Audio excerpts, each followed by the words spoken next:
Trevor the traction engine was enjoying his work in the vicarage orchard. Birds were singing and apples were ripening on the trees. It was a lovely day. "Hello, Trevor," said James. "You look as bright and cheerful as my red paint." "Oh, I am," replied Trevor.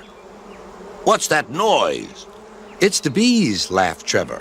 "They're all in these boxy things called beehives. I'm taking them to the station. The vicar says his bees make good honey, and he's giving some of them to his friends." Just then, Boko, the diesel engine, hummed in. "Take care, you two. Don't make the bees angry. They might sting you." James didn't like being told what to do by a diesel, and he buzzed away. "Goodbye, Trevor," called Boko, and set off to see Duck at the next station. Bill and Ben, the tank engine twins, were busy arranging cars, but they scampered off when they saw Boko. "I remember the first time I met those two," laughed Boko. "They nearly made my eyes pop out. Edward soon put a stop to their games." "Edward is the only one who can keep Bill and Ben in order," chuckled Duck. "I sometimes call them the bees." "A good name," replied Boko. "They're terrors when they start buzzing around." James bustled in. "What's that, Duck? Are you afraid of bees? They're only insects after all, so don't let that buzzbox diesel tell you different." "His name is Boko, and he didn't. I wouldn't care if hundreds were swarming around. I'd just blow smoke and make them buzz off."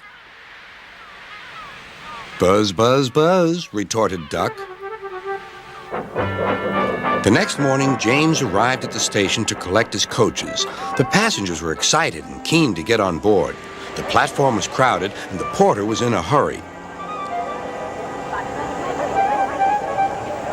"Mind your backs," he shouted. Then there was trouble. The beehive fell and broke open.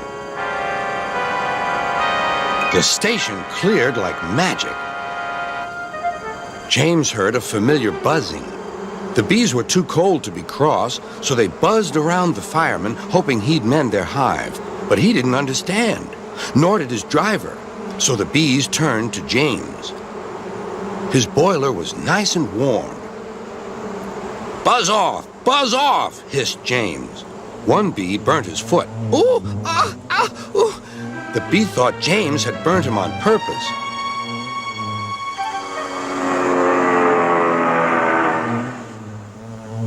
So it stung James right back on the nose. "Eee!" Whistled James. He had had enough. So had his fireman and driver.